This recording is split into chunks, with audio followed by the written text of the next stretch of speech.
Hey, this is Dr. O with Advanced Physical Therapy and Wellness, and today we're going to be covering some stuff about SI joint dysfunction. Got our rockstar PT, Dr. Myro, right here in the house. So essentially, when people have SI joint dysfunction, they'll typically have pain on one side here.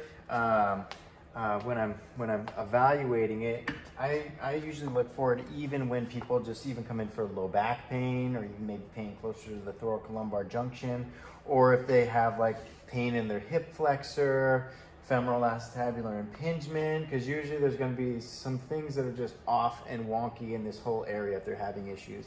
I'll even check it out too if I'm evaluating a knee or ankle or a hip, because it's there's going to be something wrong up and down the chain. So it's and it's a pretty quick screening tool to just say, go ahead and do a bridge real quick, lift your hips up, good, come on down.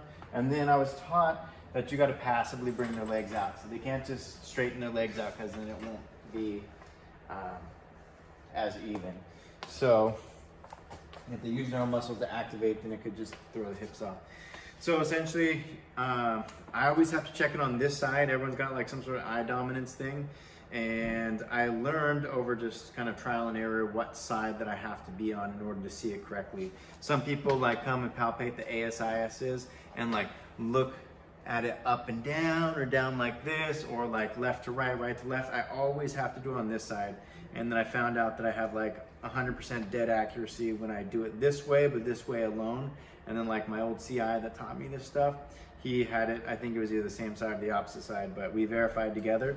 But essentially, we'll go in, we'll kind of palpate right underneath those ASISs, and they're looking pretty even, they're looking pretty online. If, like I said, 90% of the time, anterior rotation of the right innominate, and I think it's got something to do with driving, I don't know, it's anecdotal, but it'll be down on this side, and then the back, that PSIS will be superior. So it'll be inferior on the front, and then superior on the back, because essentially it'll be a rotation right there. Now, since it is a little bit complicated, that's 2 to 4 things you got to memorize. I would always write down on my notepad. I'll pull it out real quick, or you can just make a note on your computer real fast, right ASIS inferior, and you're okay, boom. Or you can make a mental note. As you get better, you can just automatically just have it in your head, right anterior, ASIS inferior. Also too, another thing that you can check, particularly when people have SI joint dysfunction, or hip pain, low back pain, whatever, you can come in and just try and hit that iliacus. So oftentimes, if they have a right anterior rotation of the innominate, you dig in here on the iliacus, most of the time they're gonna cringe, or maybe even jump. So they call it the jump sign, where they're like, oh, that's really tender. It's just a little bit tender, nothing too bad. But if you think about it, you got a right anterior rotation of an innominate, that's going to put technically probably the left iliacus or psoas on stretch, so it could be reflexively firing to pull it back. I think I might have said that backwards. So could be the other side. So then the right side will be kind of spazzing back, trying to pull it back into place, and therefore it'll be tender in through there. So after I check this, I always check here, and then also check the psoas coming in right in through here like this. And or one or the other could be tender. I mean, both could be tender, but one could be more tender than the other. Interestingly enough, when you correct the rotations or whatever, then 95% of the time the pain in those areas is significantly decreased, or it goes away completely. So that's another test too, other than finding this out and then coming in, poking in through there. It gives you that test, retest, that people are looking for too, knowing that you can help them when you do the treatment, and then you poke around again, they're like, oh, it's not painful anymore. Okay, go and flip onto your stomach. So the next one, we'll do it. Go ahead and lift up your feet. Sweet, put them back down, good. So next one, we'll check them in prone. So looking at the back side, and like I said, I always got to do it on the same side. Coming in through here, so we'll find those PSISs. Myro's is looking good, looking in line. Now, let's say he had that right anterior rotation of the innominate, I would be seeing this, my thumbs would look more like this. The posterior end will be superior. So then I'd make a note on my computer or in my little notebook, right, PSIS superior. And then I would literally go like this, and we got ASISs and PSISs, and go, okay, right ASIS, inferior, right PSIS superior. I'd be like, okay, right anterior rotation of the innominate. And then it's like, okay, well then how do you correct that? It's like, well, you can correct it by using that right hip extensors to pull it backwards, and then the left hip flexors to pull the other part forward. It's like, cool.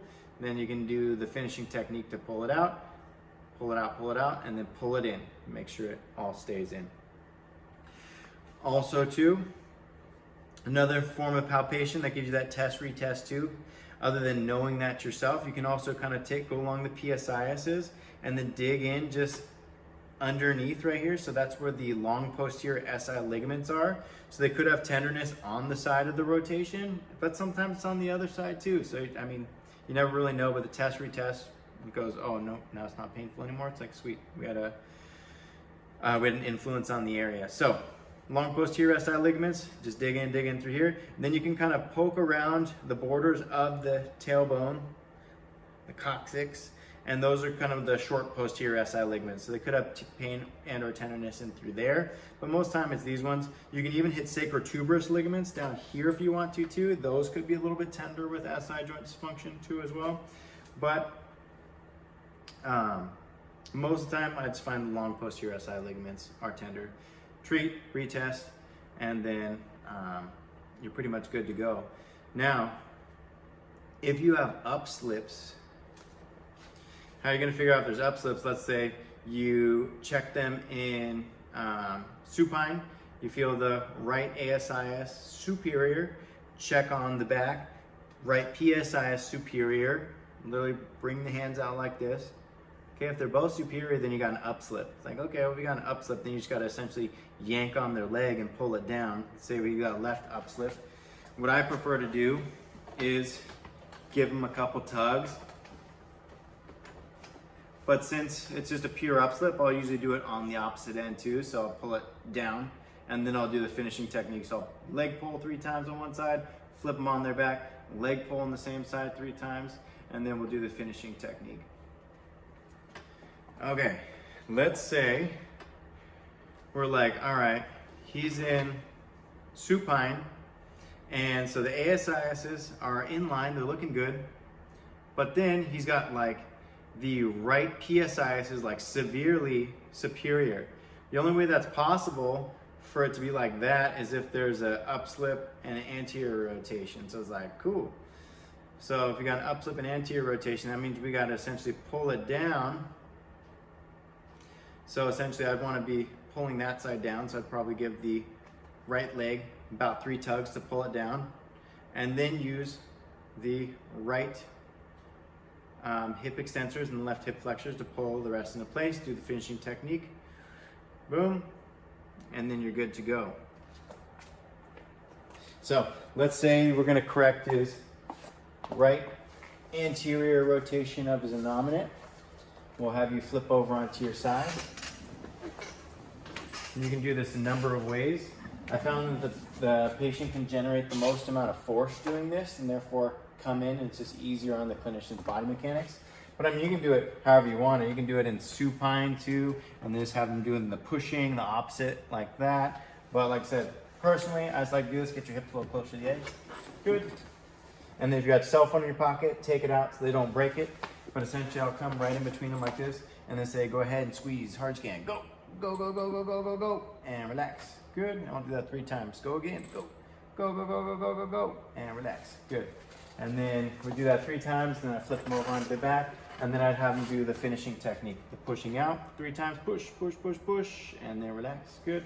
Go a little bit wider, we'll push again, and relax. Good. And then a little bit wider, push 1 more time, and relax. Then I'll give them the warning, hey, you're gonna be pushing in on this last one. You're not gonna let me push out. That might feel sharp pain for just 1 second. You go quick, perfectly normal. Go ahead, go, and then you push, and then you force it open. I don't want to mess with my rope because he is normal, so I don't want to go too crazy on his SI and possibly mess it up. But that's how you would correct that kind of stuff.